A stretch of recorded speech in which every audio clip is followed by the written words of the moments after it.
A foolish consistency is the hobgoblin of little minds, adored by little statesmen and philosophers and divines.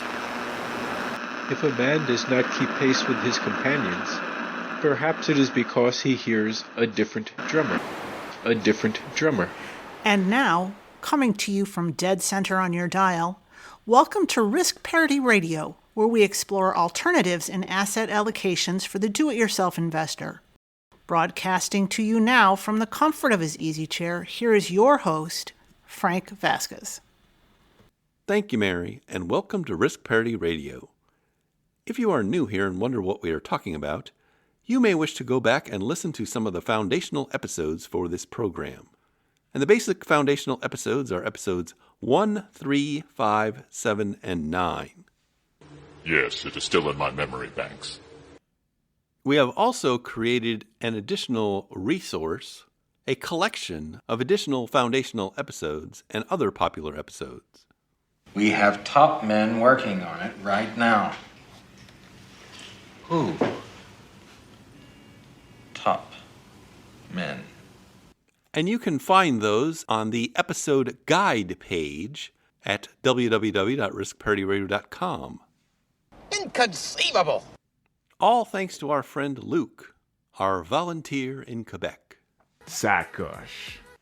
We'd be helpless without him. I have always depended on the kindness of strangers. Because other than him, it's just me and Marion here. I'll give you the moon, Mary. I'll take it.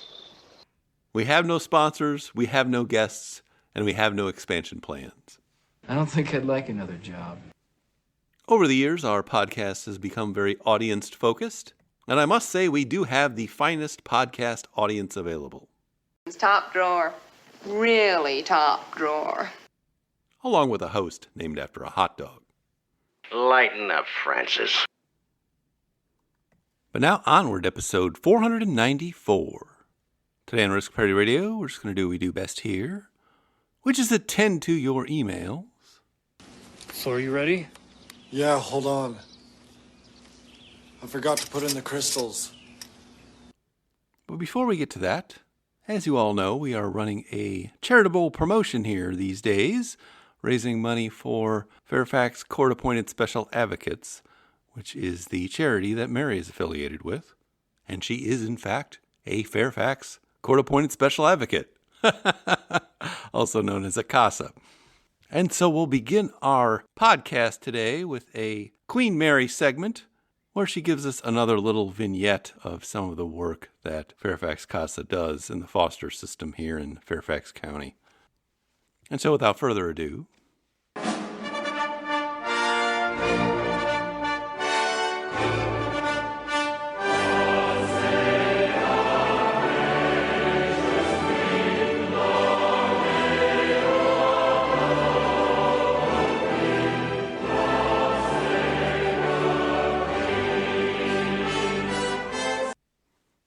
and here is Mary with her vignette. Carter entered the child welfare system when he was just 4 years old. His mother struggled with untreated mental health concerns and experienced homelessness. He and his mother moved frequently between shelters due to her violent outbursts. The court ordered the removal of Carter and placed him in foster care. But Carter didn't face the journey alone. He received support from a dedicated CASA along the way. Carter was placed in a foster home where he stayed for over a year. Once reunification with his mother was no longer a viable plan, the court began working toward adoption. The CASA was consistent in her advocacy for Carter. Even when Carter moved out of the state to live with his maternal grandmother, the CASA continued to visit him regularly. The new placement was a drastic change for Carter. However, having the support and constant presence of his CASA made the transition smoother. While the plan to adopt was in motion, Carter's CASA and his maternal grandmother advocated for an IEP assessment, mental health therapeutic support, and other needed therapies. The CASA also helped mitigate a situation that would have resulted in Carter losing childcare. The CASA collaborated with other professionals on the team to ensure Carter's needs remained at the forefront of every decision made on his behalf. After more than 2 years, with the persistence of his CASA and the commitment of his grandmother, Carter's story resulted in a long-awaited, joyful adoption.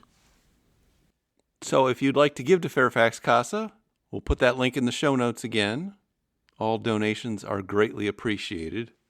And as the bonus we give here, you get to go to the front of the email line if you donate to Fairfax CASA or to my charity, the Father McKenna Center. Well, me and the Lord, we got an understanding. We're on a mission from God. So make sure if you send in an email, you tell us whether you are a donor or not so we can move you to the front of the line. Always remember, if you ain't first, you're last. But now, speaking of those emails... Here I go once again with the email. And... First off, we have an email from Nicholas. Meet Nicky. Hello, friend. It's his first day in New York City. You crazy! After a day like this... Hey, can I ask you something? Most people would pack up and head home. And Nicholas writes... Hi, Frank. I've been playing around with PortfolioCharts.com and plotting the differences in withdrawal rates, drawdowns, and annual returns for various risk parity portfolios. Specifically, I looked at different portfolio combinations ranging from 5 to 25% gold, 5 to 25% long-term treasuries, 5% cash, and the remaining in equity split 50-50 between US LCB and US SCV. From my analysis, I noticed that having 20 to 25% gold appears to maximize withdrawal rates as opposed to 10 to 15%. It also appears that 20 to 25% gold provides similar to slightly higher returns than portfolios with 10 to 15%. I think you've recommended 10 to 15% gold for most risk parity portfolios as being the sweet spot. Why not 20 to 25%? Oh, Mr. Marsh, don't worry. We can just transfer money from your account into a portfolio with your son, and it's gone! Personally, I'm a little nervous holding more than 15% in gold, but can't help to reconsider given this analysis. I would love to hear your thoughts and for you to gut check me on my analysis. Thanks. This is gold, Mr. Bond. I think you've made your point, Goldfinger. Thank you for the demonstration. Do you expect me to talk?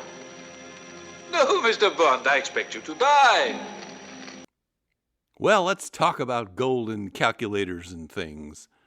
First, the 10 to 15% figure comes from a number of sources, but if you go to episodes 12 and 40, we discuss the 100-year analysis that Big Earn Karsten Jeske did in Safe Withdrawal Rate Series 34 on his blog. And that was the figure that he came up with there. Now, that is taking into account prior to 1970, gold essentially functioned as cash for the most part, with one exception during the Great Depression. There was a devaluation of the dollar against gold. And I should say that all of that is theoretical since you were not allowed to own gold between about 1933 and the early 1970s, at least not in the United States. But that does give you a baseline. And really the importance of that is oftentimes I see or hear people say, well, put 3% gold or 5% gold in your portfolio. That's probably not going to make much of a difference, honestly. It really needs to get up to a level of about 10% to have a big difference.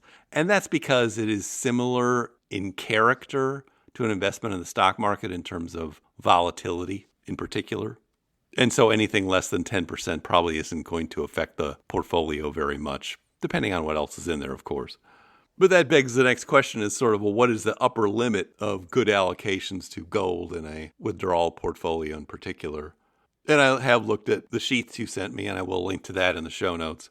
That yes, if you put in higher gold allocations, particularly in the PortfolioCharts calculator, you oftentimes get better performances when you raise the gold allocation to 20 or 25% in some scenarios. Interestingly, that's also kind of confirmed by Tyler's own research, not with respect to U.S. investors, but with respect to people in other countries. They seem to benefit the most out of holding more gold in a portfolio, maybe even 25 to 30%. I did link to that study in the last episode. I'll link to it again. But here's the rub. I think you may be putting too much confidence into this one particular calculator and one particular data set. Because there are a couple of truths here. One is that if you myopically focus on trying to get, quote, the best combination, unquote, you will overfit your data. You will overfit your data. And that means that the future is unlikely to perform like your data in the past. That is why we do not have magic formulas here. A number so perfect. We find it everywhere. Where it's these three funds in these three proportions, and that's the thing we should all do. That's not how it works. That's not how any of this works.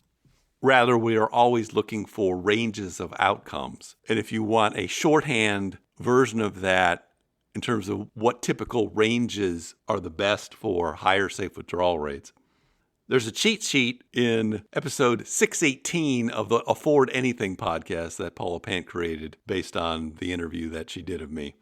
And you can pick that up. But basically it says that somewhere between 40%-ish and 70%-ish in stocks divided into growth and value, somewhere between about 10 and 25% in alternative assets, somewhere between 15 and 30% in intermediate and long-term treasury bonds, and less than 10% in cash.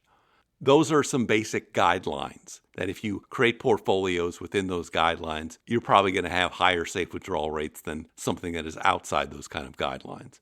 But they're just guidelines, and there is no one magic particular combination that is guaranteed to be the best one in the future. Forget about it. And the reason that's true is because the future is uncertain. This is Frank Knightian uncertainty, if you want to know what I'm talking about. This is from an economist. And it's also fractal and based on power laws, if you want to get into the math of it. But what that tells you is that you cannot calculate your way away by doing more calculations to guarantee some outcome in the future. It's not risk. Risk you can calculate away. Uncertainty you can't calculate away. And the best you can do is come up with guidelines to get you in the ballpark of where you want to be. And you can't get any more precise than that. You may be more precise, but you'll probably be precisely wrong is the answer to that.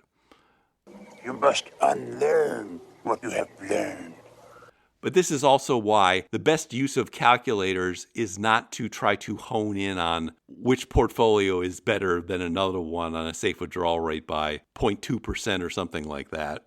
It is to compare portfolios broadly, because obviously if they're 1% difference, that is a significant difference. But you also want to use multiple calculators and hopefully get the same kinds of results in different calculators. Because what you are ultimately doing here is not trying to find a perfect portfolio. You are always comparing two imperfect portfolios. You are always comparing two imperfect portfolios. It's portfolio A versus portfolio B on this data set using this method of analysis.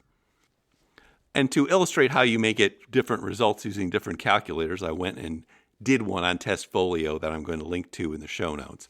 And what I did was take the sample golden ratio portfolio they have there, and in one version, I took out the managed futures and just put in 26% in gold, similar to what you're talking about. And so that's one of the portfolios. It does not have any managed futures in it. In another one, I took out the managed futures and substituted commodities in it, at least back for all the data they have, which goes back to 1979 there. And that is the asset class that PortfolioCharts is actually using in their golden ratio analysis, since they don't have managed futures there. So this is more like the PortfolioCharts setup. And then I used gold prior to that, going back to 1968. And then in the third one, I basically took the sample portfolio and then say, okay, well, we don't have managed futures data back prior to 1993, so we'll use the commodities data back to 1979 and then use gold back to 1968. So we have three portfolios that are tested on this from 1968 forward. Ausgezeichnet. And I ran them on a 5% withdrawal rate, and you can see the results. The results are the one with the managed futures in it does the best. And the one with all of the gold in it all the time does the worst. And the one that is commodities most of the time is in the middle. So why is that? Why does that result seem different than the one you get at PortfolioCharts? Well, there's a couple reasons. You have managed futures instead of gold or commodities, and that is a better asset class because it has a better long-term growth rate than commodities, and it is also diversified from gold, bonds, and stocks. The other reason is more subtle, that the data in Testfolio actually goes back to 1968. And this is important in this area because that last part of the 1960s is in fact one of the worst periods to start portfolios in. So just going back to 1968 actually gets you worse results overall than using the PortfolioCharts data, which only goes back to 1970. Which is why when I look at the PortfolioCharts data, I always look at those safe withdrawal rates as a little high. They're great for comparing each other, but I would subtract like 0.5% just for my own comfort, if you will. And you'll get something that looks more like that in the Testfolio data. To me, all this does is correspond with the general concept I gave you, which is that your alternatives should probably be somewhere between 10 and 25% for higher safe withdrawal rates, at least if you're not using any leverage. Now, I think you're better off having more than one alternative, whether that's gold and commodities, gold and managed futures, or some combination thereof. And that's the real lesson you should learn out of this analysis I just gave you. And you should play around with it because you may learn other things. You probably will learn other things. But I come back to the two main lessons here, which are don't get myopic about these percentages and always use multiple calculators when you are comparing portfolios. Because what you're hoping to see is consistency, that you get the same kind of result in terms of portfolio A being better than portfolio B for some particular metric, whether you are testing it on one calculator or another calculator with a slightly different data set.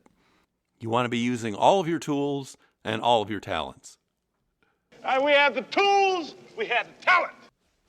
So, hopefully that was instructive. Check out the analysis I gave you and you can compare it with the one you did. And thank you for your email. Alles klar, Herr Kommissar?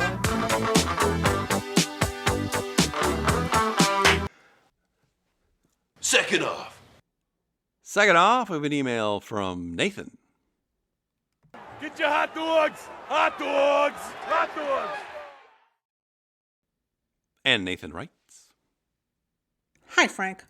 Although I'm roughly 3 years into my FIRE journey from an intentionality perspective, this is the first time I've penned a note to a financial guru I truly respect in this space. Why you and why now? And you may ask yourself, how do I work this? Well, the simple path to wealth is, well, simple, as are most FIRE fundamentals. Budgeting, the 4% rule, Roth conversions, 72T, and so on. Dogs and cats living together, mass hysteria. But what feels far less simple, and occasionally like voodoo, is figuring out how to maximize and preserve wealth over 40 plus years while minimizing sequence of returns risk, the kind that has people running back to their corporate desks. You can't handle the dogs and cats living together. That's why I'm reaching out. Your focus on risk parity and evidence-based diversification is both intriguing and intimidating, but also incredibly relevant for someone at my stage. You are correct, sir, yes. A bit about me. I'm 45, married, and have 2 teenagers. We just went on our first college visit last weekend. Who dumped a whole truckload of fizzies into the swim meet? Who delivered the medical school cadavers to the alumni dinner? Every Halloween, the trees are filled with underwear. Every spring, the toilets explode. About 20 years ago, I started my career as a manufacturing engineer at a mid-sized aerospace company. It's an entirely different kind of flying, altogether. It's an entirely different kind of flying. Over the next 15 years, I worked my way up the corporate ladder, contributing 5 to 10% of my salary to my 401k. Back then, I didn't know about FIRE or much about investing. And it's gone. Poof. Just that mutual funds, mostly large and mid-cap, were the right place for retirement savings. We can put that check in a money market mutual fund. Then we'll reinvest the earnings into foreign currency accounts with compounding interest, and it's gone. Just before COVID, my company consolidated divisions and centralized decision-making out of state. Over the next few years, work became a soul-sucking routine. We lost strategic autonomy and were micromanaged to death. What would you say you do here? It was during that time that I discovered FIRE, which became my light at the end of a long tunnel. Fire! Fire! Fire! Fire! About 16 months ago, I found a better job working for a different corporation, but my motivation to reach FIRE remains strong. I don't think I'd like another job. Current snapshot. Age 45, net worth $1.77 million. Target retirement, approximately 5 years. Estimated retirement spending, approximately $100,000 per year. My wife runs a small fitness business/charity and may or may not retire with me. Annual contributions through retirement, 401k, $32,000, including match, HSA, $8,000, wife's IRA, $7,000, brokerage, $10,000, money market, $10,000 to $15,000. Current allocations, traditional IRA, rollover, VTSAX, $660,000, VBTLX, $230,000. Roth IRA rollover, VTSAX, $230,000, 401k, SVSPX, $20,000, MWTIX, $16,000, with limited index options. HSA, SVSPX, $24,000. Brokerage, FXAIX, $59,000, FSKAX, $29,000. Home equity is $470,000, remaining $280,000 on a 15-year mortgage at 2.875%. We plan to downsize post-retirement to free up approximately $200,000. Money market, $19,000, and checking, $10,000. After listening to several of your episodes, I've realized that VBTLX may not provide meaningful diversification against stock volatility. That's the fact, Jack! That's a fact, Jack! I'm considering moving to something like BLV for duration diversification and possibly adding approximately 5% gold to further smooth volatility. My thought is to make most of these changes within my traditional IRA, given the tax-sheltered environment. I'd really appreciate your thoughts on this approach, especially how you'd think about risk parity allocation and inflation protection for somebody about 5 years out from FIRE. Thanks for all you do on Risk Parity Radio. Your clarity and realism help bridge the gap between theory and practice for a lot of us. Nathan from Minneapolis. No more flying solo. You need somebody watching your back at all times. Well, Nathan, interesting situation. But if you are planning on retiring in 5 years or so, you've got some work to do here. You really need to tighten things up because you're not there in terms of being able to do a proper analysis of your situation right now. So first and foremost, you gave your estimated retirement spending as $100,000 a year in 5 years. That is not good enough for planning purposes if you're going into retirement. You can get away with that all the time you're accumulating because you can essentially just save, invest first, spend the rest, and not worry about what the exact numbers are. Once you start getting close to your retirement, you need to stop estimating, first of all. The first thing you need to do is sit down and actually go through your own records and figure out what are your expenses right now for at least the past year, hopefully 2 or 3. Because all of your planning comes out of that. And if you don't do it, you can't really plan. This is the place where calculating more and getting more data is the right thing to do. Because your expenses are controllable by you, or largely controllable by you. So there's a risk factor there. And risk you can calculate away. So what you want to know out of that is not only how much you're spending total, but then what are the categories that they're in. And in particular, what are your mandatories and what are your discretionaries? That's the most important thing to suss out after you get the total. Then you need to sit down and figure out what part of that is going to change over the next few years. For most people, the truth of it is not that much is going to change.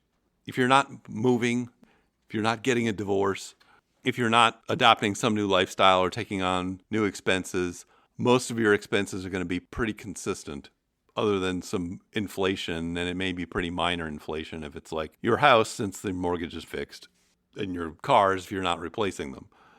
Usually it's children who are the wild card here for most people in their middle age. So after you do that exercise, then you can get a correct estimate of what you think your actual expenses are going to be 5 years from now. And it won't be that hard, but it's grunt work. I can't tell you how many people try to avoid actually doing the grunt work here. And instead they think they can come up with magic formulas of investments to make so that they don't have to think about how much they're actually spending. But if you go to a financial advisor, any decent financial advisor, the first thing they're going to do is sit down with you and go over your expenses.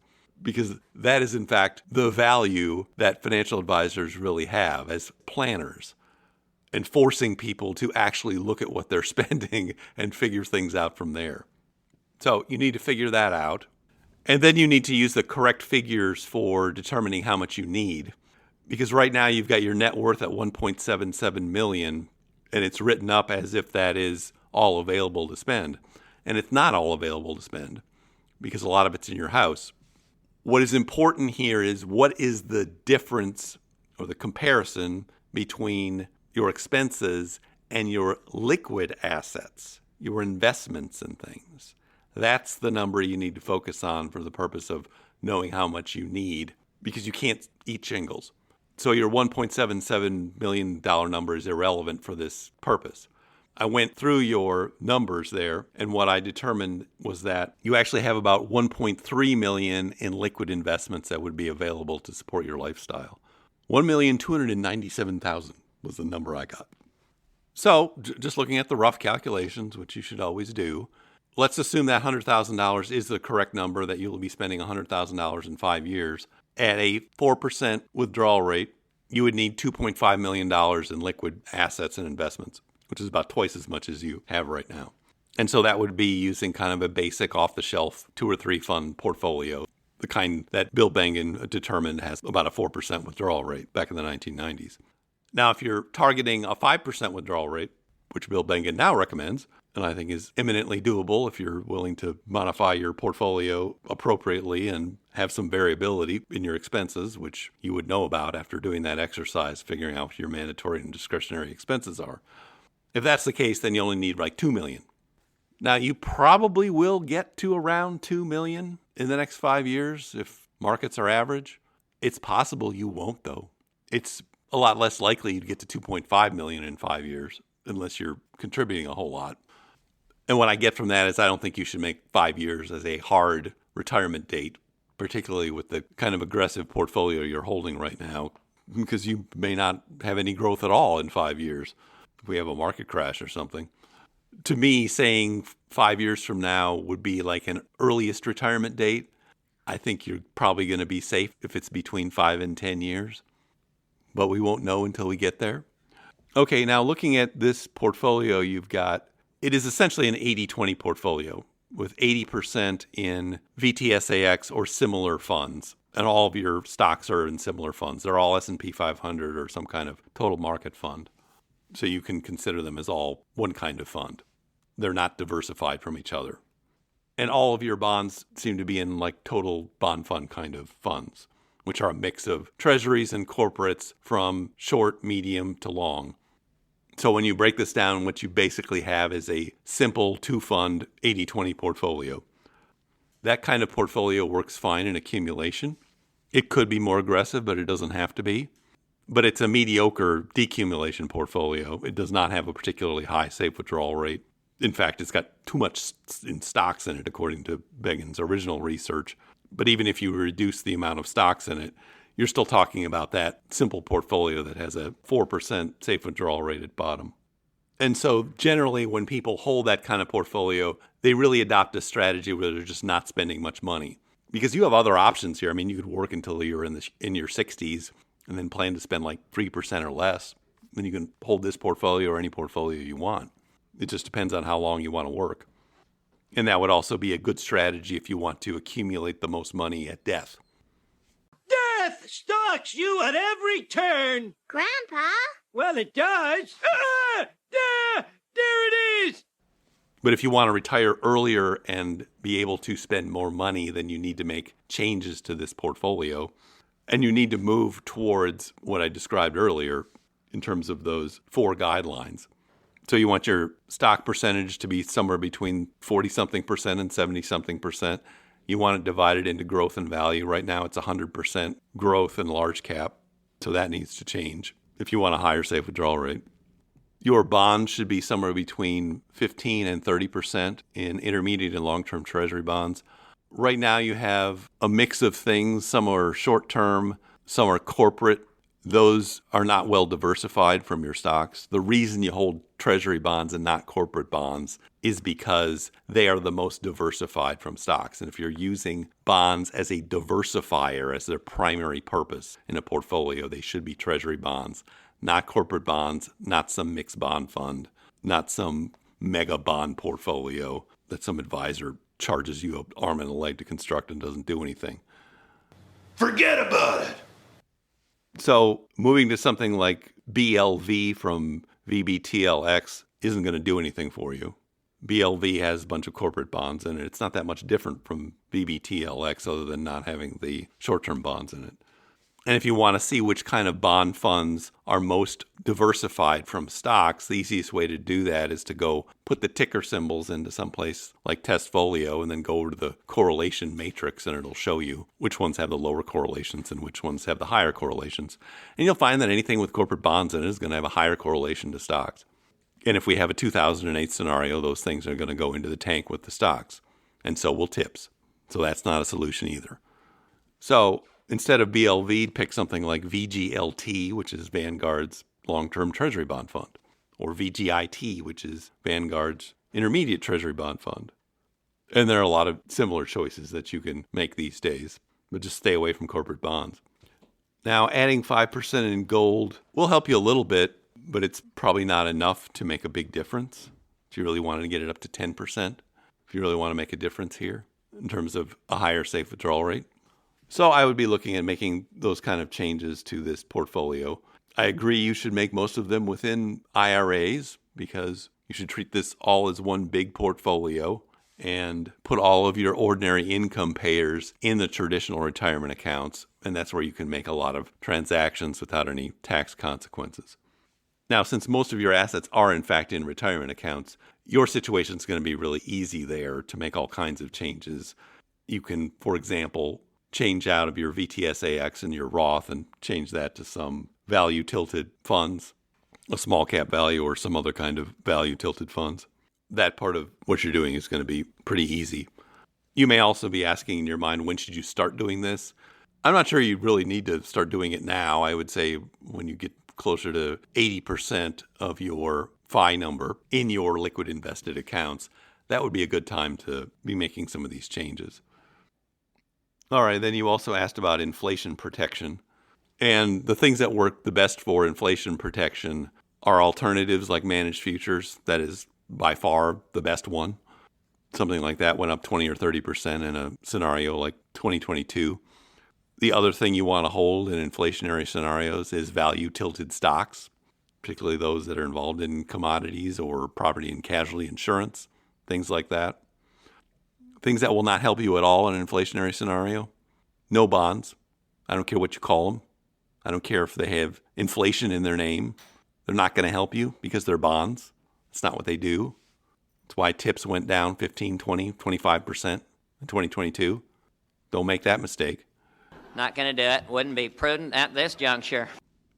And something like gold does not react automatically to inflation. So in a year like 2022, I think gold was down 4%. It does over long periods of time keep up with inflation, but it's not an immediate reactive. So those are my thoughts. I guess there are a lot of thoughts there. You are talking about the nonsensical ravings of a lunatic mind. Fortunately, you have plenty of time to plan here, but I would sit down and get granular on those expenses as your first project. So hopefully that helps. And thank you for your email.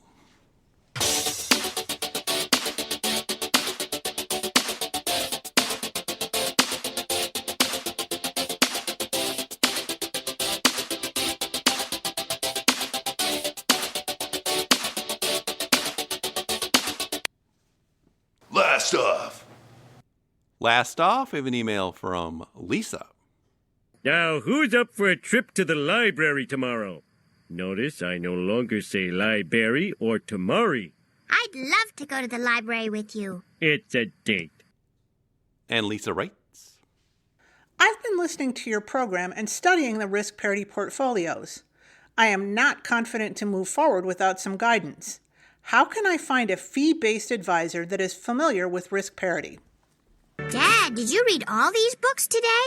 Everything from Hop on Pop to Death Be Not Proud. It's so tragic the way they hopped on Pop. Well, Lisa, this podcast is primarily directed at do-it-yourself investors. Abby someone. Abby who? Abby normal. Abby normal. So we don't spend too much time talking about particular financial advisors. You know, whenever I see an opportunity now, I charge it like a bull. Ned the Bull, that's me now. Other than as our favorite whipping boys and girls. Ned Ryerson got the shingles real bad senior year, almost didn't graduate. Bing, again. Ned Ryerson, I dated your sister Mary Pat a couple times till you told me not to anymore. For entertainment purposes only. Torquemada, do not implore him for compassion. Torquemada, do not beg him for forgiveness. Torquemada, do not ask him for mercy. So I will not be compiling lists of approved advisors or anything like that for this program. Do you think anybody wants a roundhouse kick to the face while I'm wearing these bad boys? Forget about it. The good news is our friend Bill Yount of Catching Up to Fi has done some of this kind of work and has come up with a good process for doing this kind of work, involving a lot of consultations with alternative intelligences about what he was really looking for. I am Optimus. So we talked about his process in episode 481, and it's in the email he sent us. And there are also two other podcasts you should listen to where he is the guest. One is a recent Catching Up to Fi podcast. I'm forgetting the number, but I'll link to it in the show notes. And then there was a Bigger Pockets Money podcast where he was also interviewed about his process in selecting a financial advisor who does risk parity style investing.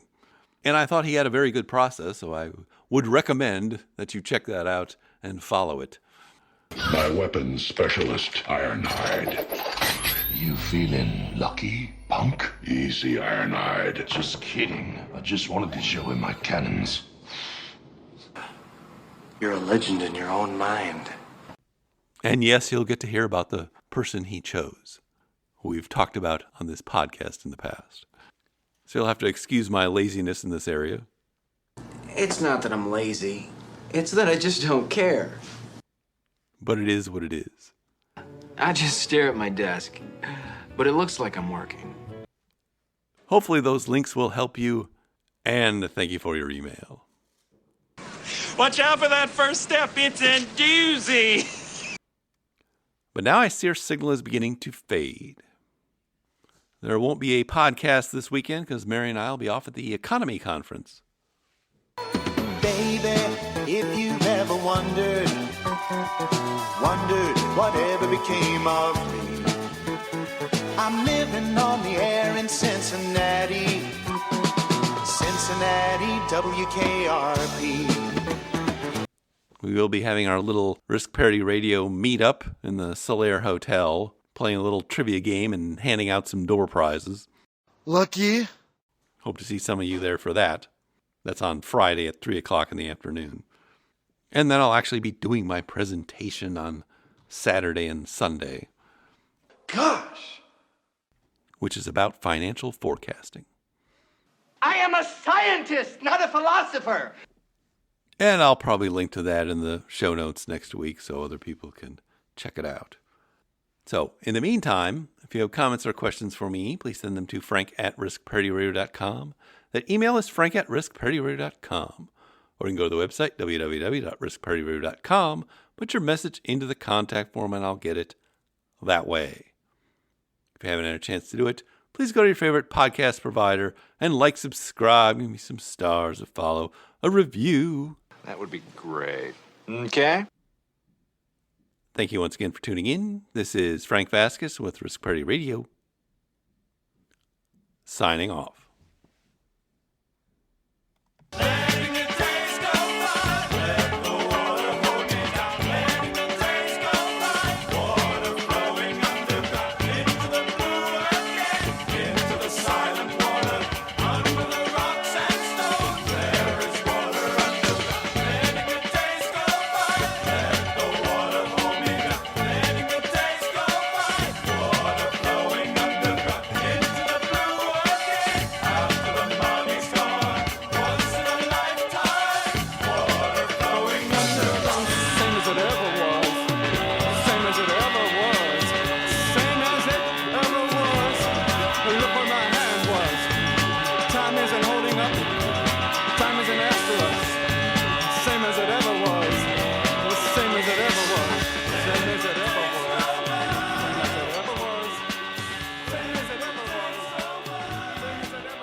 The Risk Parity Radio Show is hosted by Frank Vasquez.